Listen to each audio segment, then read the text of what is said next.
On commence le live en direct, le live consacré aux énergies, comme vous avez vu dans le post. Alors, la question que je voulais évoquer aujourd'hui, est-ce qu'il vous arrive souvent également de vous sentir épuisé le matin, par exemple, au réveil, est-ce que vous avez des coups de pompe dans la journée? Est-ce que vous êtes constamment fatigué, vous n'arriverez pas à récupérer?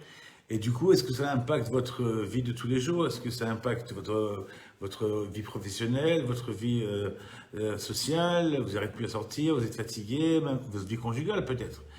Est-ce que ça vous empêche également de prendre des vacances, de partir, d'avoir des projets, de vous épanouir? Vous vous sentez un petit peu là?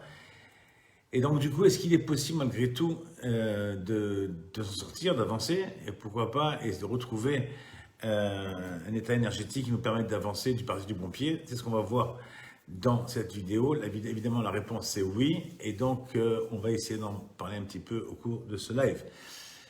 Voilà, pour ceux qui ne me connaissent pas, je me présente, je suis Hanani El-Fassi, je suis thérapeute holistique, coach de vie, j'aide mes patients à sortir de leur blocage, de leur souffrance, à développer leur potentiel et retrouver le chemin du bien-être, de l'épanouissement. Aujourd'hui, ce qu'on va essayer de comprendre, c'est quoi la fatigue? Qu'est-ce que c'est la fatigue? C'est quoi cet état de fatigue? Qu'est-ce qui nous permet de définir ça? Comment on peut comprendre ça? Alors moi, j'ai un truc, j'aime beaucoup les expressions populaires. Quand quelqu'un va vous dire qu'il est fatigué, qu'est-ce qu'il vous dit? En général, il vous dit je suis à plat, je suis fatigué, j'ai plus la pêche, je suis hors service. Alors, ce qui est extraordinaire avec ces expressions, c'est qu'en général, elles arrivent à décrire intuitivement ce qu'on n'arrive pas à exprimer. Alors, d'où ça vient? D'où ça vient ces expressions? Évidemment qu'elles sont empruntées au langage de l'énergie électrique. On parle d'une batterie qui est à plat, on parle d'une batterie qui a plus de jus, on parle d'une batterie qui est vide. Donc, c'est-à-dire qu'intuitivement, on arrive à décrire ce que le corps ressent comme une faiblesse, comme une diminution des forces qui ne nous permet pas d'avancer. Et donc, effectivement, ça reflète bien la situation. Et on va d'abord définir c'est quoi le mot énergie, qu'on emploie à chaque fois, à tout bout de champ, c'est quoi l'énergie, on va la définir. Alors, j'ai travaillé un petit peu quand même, j'ai été chercher un petit peu les définitions classiques. C'est un terme physique qui veut désigner une capacité d'un objet, d'un système, capacité à effectuer un travail ou à modifier ou à effectuer un mouvement, à produire de la chaleur. Le mot énergie vient du mot grec qui signifie une force qui est en action. Donc l'énergie, c'est une force qui nous permet de fonctionner tout simplement. Le Larousse reprend la même définition, energia qui est une force en action, et il résume ceci en disant c'est la puissance physique de quelqu'un qui lui permet d'agir ou de réagir, et donc c'est sa capacité de fonctionnement. J'ai un exemple que j'aime bien utiliser quand j'explique ça pour donner une image, j'aime bien la métaphore. Ce smartphone, il a plein de fonctions, ils sont de plus en plus évolués, ils sont capables de fabriquer, de faire plein de choses, de se téléphoner, bien sûr, mais aussi prendre des photos, tellement de fonctions. Il est très sophistiqué, son seul problème, sa seule faiblesse, c'est quoi? C'est sa capacité énergétique, sa batterie. C'est-à-dire que tant qu'il est à pleine capacité, il va nous donner le plein potentiel de ses fonctions. Mais dès qu'il commence à diminuer en capacité, sa batterie va commencer à envoyer des messages pour dire attention, entrer en mode économie énergie, on aura certaines fonctions qu'on ne pourra plus faire, on pourra moins capter les réseaux, la Wi-Fi par exemple, la luminosité du téléphone elle-même va diminuer, etc., etc. Tout ça sont des messages que le téléphone, le smartphone nous envoie pour nous dire attention, je rentre en diminution d'énergie, j'ai plus assez de force pour te donner accès à toutes mes fonctions, il est temps de recharger la batterie. Eh bien, c'est la même chose dans le corps humain, la même chose, on a un corps qui est super sophistiqué, il est capable de faire plein de choses, il est capable de choses incroyables, mais il a également besoin de se recharger. Il a également besoin d'une énergie. Alors on parle de force, on parle d'énergie vitale, on parle de... Cette force, c'est quoi? C'est ce qui va alimenter tout le système. Et aujourd'hui, on sait que tout communique avec le corps, parce que le corps lui-même est énergie. On a expliqué ça dans une des vidéos, mais on va essayer d'être bref. Je ne ferai pas tous les niveaux aujourd'hui, mais juste pour expliquer. On sait qu'aujourd'hui, depuis Einstein a prouvé que toutes les matières sont composées de molécules, qui sont composées d'atomes autour desquels tournent des électrons. Donc, on parle bien de champ électromagnétique. Ça veut dire que toute matière, y compris mon corps physique, est composée donc de molécules, de tissus, de molécules, d'organes, mais aussi donc d'électrons qui gravitent et qui permettent de donner une énergie à nos cellules. On sait aujourd'hui d'ailleurs que les cellules communiquent entre elles par des circuits électriques. On n'a pas encore les appareils pour les mesurer, mais c'est incroyable tout ce qui se passe là-bas. Aujourd'hui, grâce à toute cette avancée technologique, on arrive à descendre dans le très petit. Mais tout est énergie. Les pensées, c'est de l'énergie. C'est un courant électrique. Les émotions, ce sont des énergies. Et donc, si toutes les émotions, les pensées, tout ce qui anime notre corps est énergie, et qu'en plus tout communique entre eux, ce qu'on appelle le phénomène de résonance, eh bien, tous influencent l'un l'autre. Et donc, par exemple, quelqu'un qui vient maintenant, va prendre juste l'exemple simple. On vit aujourd'hui dans un système où tout autour de nous fonctionne à l'électricité. Donc, tout nous influence. Par exemple, les micro-ondes sont des ondes. Les ampoules qui sont au-dessus de moi, c'est l'électricité. La télévision, le téléphone, l'ordinateur. Tout ça, ça produit un champ électromagnétique. Et qu'est-ce qui se passe lorsque moi je suis exposé à ces champs? Eh bien, automatiquement, le phénomène de résonance va faire que je me rééquilibre, je m'adapte, mon champ électromagnétique va changer, en tout cas, il va être influencé par ces influences extérieures, mais ça peut être également les pensées. Par exemple, vous rentrez dans une pièce où quelqu'un vient de s'énerver, une colère, vous ressentez vous-même dans votre corps un changement qui dit « je ne me sens pas bien ». Ou à l'inverse, vous rentrez dans un endroit où il fait super beau, détendu, vous avez des ondes également qui viennent impacter votre équilibre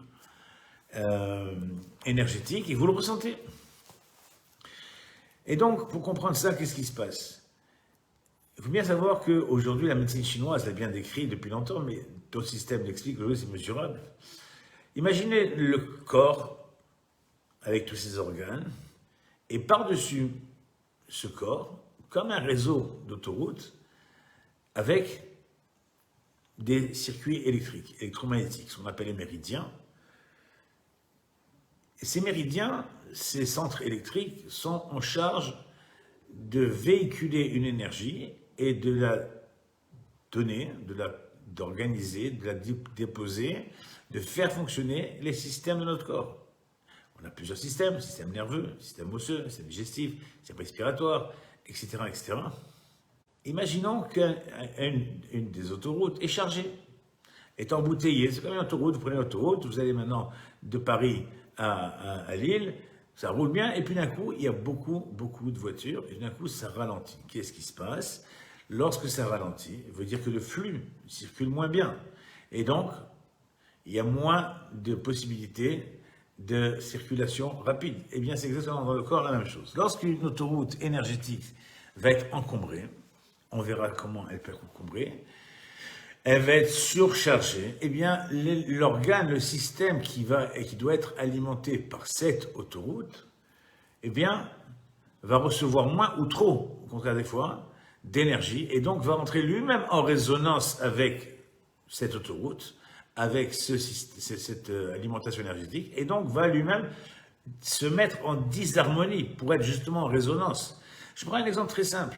Eh bien, cette énergie qui est responsable, entre autres, des systèmes osseux, par exemple, ou des systèmes urogénitals, donc elle va, elle, être aussi associée à des émotions, puisque c'est elle qui déclenche ces émotions, qui gère ces émotions. Elle va également gérer un type de pensée. Et par exemple, je prends cet exemple, dans le cadre de cette énergie, c'est le siège des peurs, des angoisses, des frustrations. Donc si quelqu'un il subit ça dans sa vie, dans le système, dans le corps, on a un système dans le cerveau qui permet de gérer ça.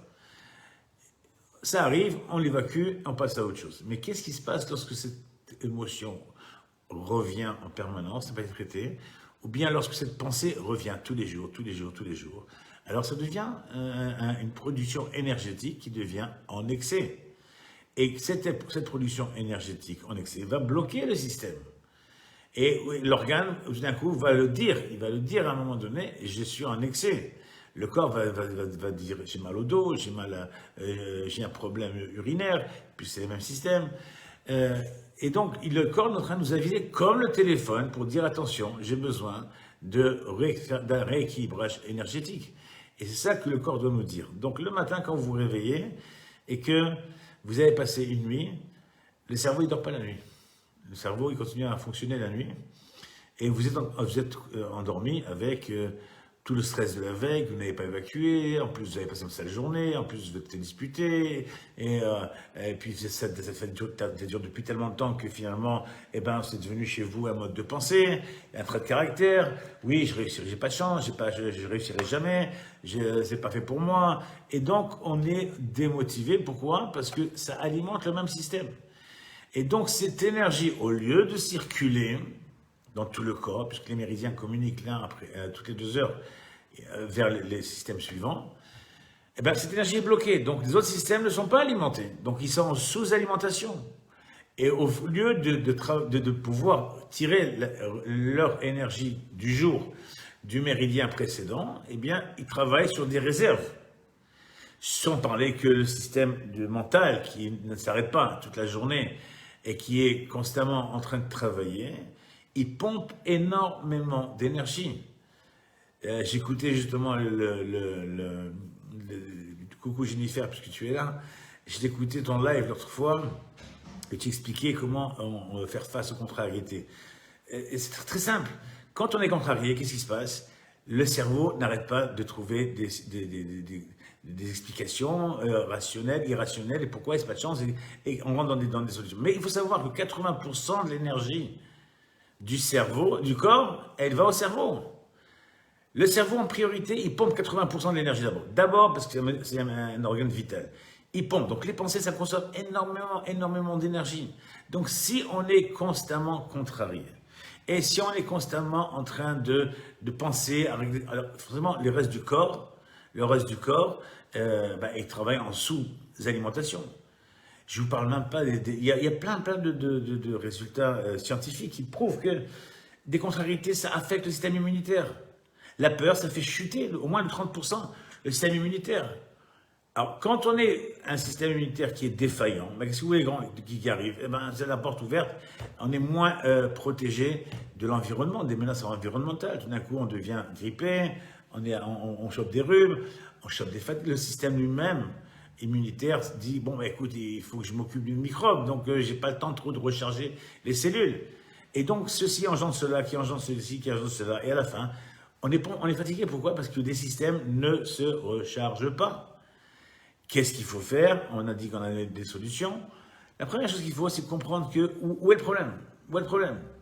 Alors d'abord, s'il y a un problème physique, vous êtes tombé, vous n'avez pas dormi pendant 3 jours, bon, c'est des causes naturelles, c'est des causes normales, un peu de bon sens, on s'arrête, on se repose. Mais si vous êtes dans un état de fatigue chronique, parce que vous avez tout essayé, vitamines, cure de sommeil, tout ce que vous voulez, et que malgré tout, vous continuez à être fatigué. C'est un système d'alarme. Le corps te dit, attention, je suis en sous-alimentation. J'ai besoin, premièrement, de recharger, deuxièmement, qu'on arrête de me décharger. Ça passe bien sûr par travailler tous les systèmes, mais principalement voir les systèmes qui alimentent. Pourquoi l'énergie est déformée?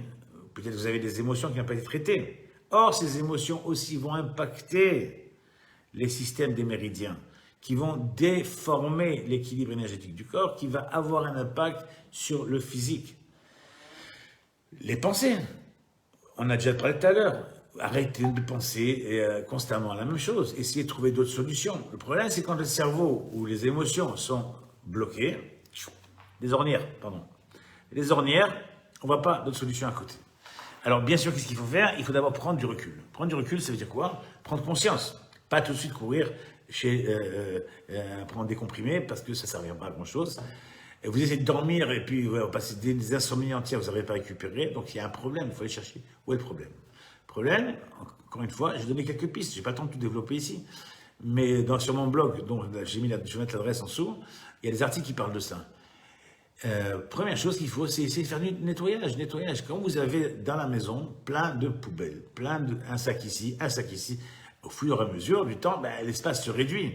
Et au bout d'un moment, il n'y a plus trop où bouger.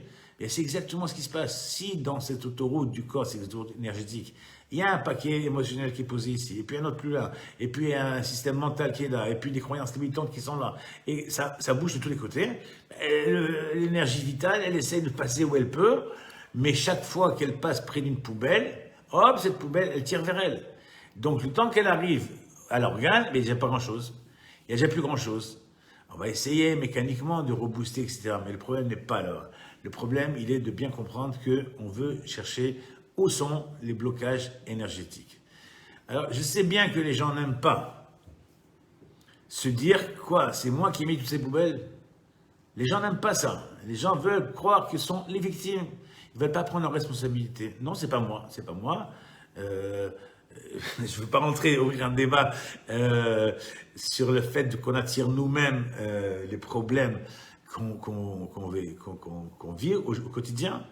C'est pas ça le débat, mais si on voit qu'il y a un problème, au lieu de se focaliser sur ce problème, je sais bien qu'il faut le traiter. Alors, il faut faire aider, parce que tout seul on n'y arrivera pas, mais si on a décidé de prendre du recul, de relativiser, Jennifer, comme tu dis, de relativiser, c'est-à-dire, ok, il y a une poubelle ici, je la pose d'un côté, j'essaie d'avancer. J'essaie d'avancer, comment? Je passe à autre chose. On essaie de prendre de laisser passer, laisser un peu plus de temps à l'énergie de circuler, parce que quand vous êtes focalisé sur un problème, après, c'est quand vous êtes dans le mental ou dans l'émotion, c'est complètement au niveau du subconscient. Mais si on sait ce qu'il faut faire et qu'on se met par exemple à écouter de la musique. Ok, la musique. Quel est l'intérêt d'écouter de la musique? À part que ça repose, bien sûr que ça repose. Pourquoi ça repose? Ça libère l'esprit. Le cerveau, il ne sait pas faire deux choses en même temps. Il ne peut pas penser à ça et ça. Il peut faire deux choses en même temps, mais il ne peut pas penser à deux choses en même temps. Donc, si vous occupez votre cerveau à autre chose, la musique, la lecture, etc., le problème ne va pas changer. Les problèmes seront toujours là, vous ne l'avez pas traité. Mais pendant le temps où le cerveau ne pense pas à ça, eh bien, qu'est-ce qu'il fait? Il laisse circuler l'énergie. Il laisse nettoyer de côté, les poubelles de côté, et l'énergie peut circuler. Il ne s'accapare pas tout de suite pour alimenter ces systèmes. Donc, un conseil que je donne toujours, le soir avant de dormir, de faire un débriefing avec soi-même. Un débriefing, c'est-à-dire voir la journée, comment elle s'est passée, et qu'est-ce qui vous a traumatisé, essayez de nettoyer, relativiser. Bon, c'est pas grave. Il m'a dit ça, mais bon, il était sous le coup de la colère. Je ne dis pas qu'il ne faut pas se vexer ou que ça ne vous a pas émotionnellement agressé. Je suis d'accord avec ça. C'est un autre travail. Mais n'allez pas dormir avec. N'allez pas dormir avec parce que demain matin, vous allez vous réveiller avec. Et lorsque vous allez tout le chemin du travail, du trajet pour aller au travail, à quoi vous allez penser? À la dispute de la veille. Donc déjà, émotionnellement parlant, vous êtes arrivé crevé au bureau. Parce que toutes les émotions, tout ce que vous allez générer, ça va générer des changements hormonaux dans le corps, des neurotransmetteurs. Un jour, je ferai une vidéo là-dessus, mais c'est une catastrophe, une catastrophe. Ça pompe l'énergie, vous arrivez, vous êtes crevé, vous êtes à plat. Et donc, faites un débriefing. Mettons de côté, bon, ok, vous pouvez le noter, bon, ça, quand on est sous le coup de la colère ou agressif ou émotionnel parlant, on perd ses moyens, et si on perd ses moyens, alors qu'est-ce qui se passe? On va le voir, on va être agressif avec la personne qui nous a mal parlé la veille, alors peut-être qu'elle a déjà oublié l'histoire, peut-être que pour elle c'est pas grand-chose, mais nous on est dans un état où on a déformé ça et ça a pris des proportions, mais vous savez qu'on peut être malade avec ça. Moi j'ai quelqu'un qui a fait un diabète de type 2 à la suite d'un contrôle fiscal. La peur, ça a entraîné, ça a généré dans tout le contrôle, ça a déformé ces systèmes et boum, voilà. Le système hépatique a été affecté, et voilà, maintenant, il y a un diabète de type 2. Alors, qu'est-ce qu'il faut faire? Il aurait dû relativiser, bien sûr. Mais s'il n'a pas fait, nous, on dit, on prétend, au niveau holistique, qu'on peut traiter cette pathologie. Pourquoi? Parce que la pathologie, c'est comme le signal d'alerte du téléphone. Qu'est-ce qu'on va faire? On va traiter son contrôle fiscal. Et on va voir, on va essayer de dissocier l'émotion qui est liée à l'événement. On en a déjà parlé. Mais je peux vous dire qu'une fois qu'on aura dissocié cette émotion, ce choc, le cerveau, de manière automatique, va mettre ça de côté et il va le ranger dans les événements qui sont pas traumatisants. Oui, je sais que ça coupe beaucoup, enfin ça coupe récemment, mais il y a un problème de connexion. J'espère que ce sera quand même assez clair. Et donc, première chose, c'est de rentrer dans un système où on fait le vide le soir. On n'a pas traité de problème, mais on peut aller dormir, essayer d'avoir un sommeil récupérateur. Ça, c'est une première chose. Deuxièmement, arrêtons de penser chaque jour à ces problèmes. Donc, c'est pas la peine d'aller dormir demain avec l'angoisse de comment tu vas faire demain pour déposer les enfants à l'école.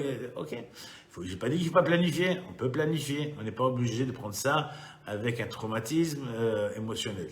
On peut faire ça rationnellement. Si vous entraînez simplement à ça, simplement à essayer de, le soir, déposer les valises, ne vous inquiétez pas, demain matin, elles seront là.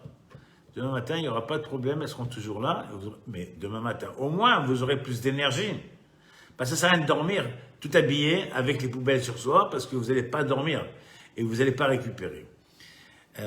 Si par exemple, autre chose, vous avez un événement qui vous stresse dans la journée, pas la peine dès le matin de pomper là-dessus. Je ne sais pas, moi par exemple, vous avez un avion à prendre, mais si donc il est à 7 heures du soir, et puis il y a des gens depuis la veille, ils sont angoissés, machin, les valises, etc. Doucement, doucement, doucement.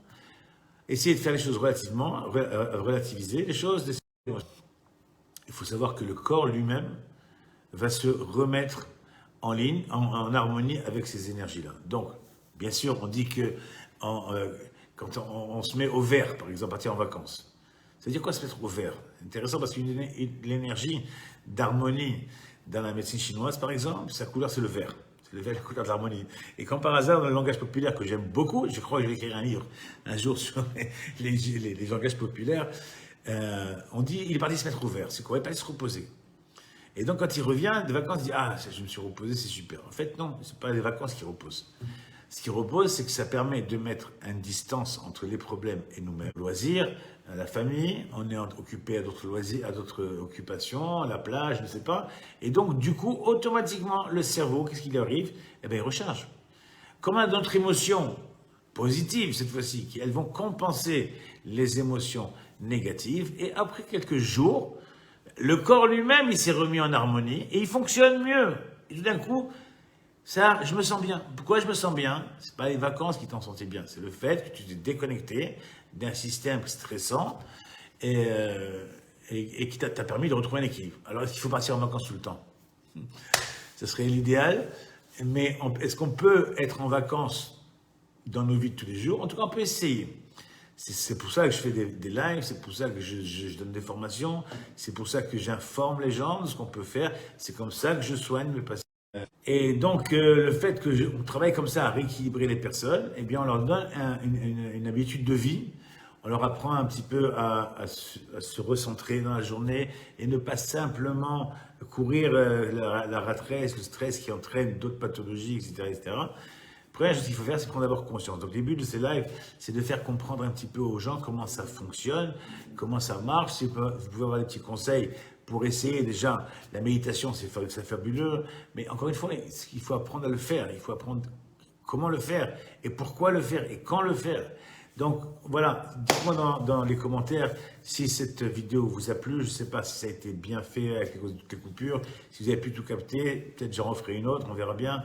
Je vous invite à partager, à dire ce que vous en pensez, à liker, à partager aux autres, à demander des conseils. Si vous-même vous êtes pris dans un système, vous n'arrivez pas à vous en sortir, s'il devient chronique chez vous, eh bien, vous pouvez toujours demander des conseils.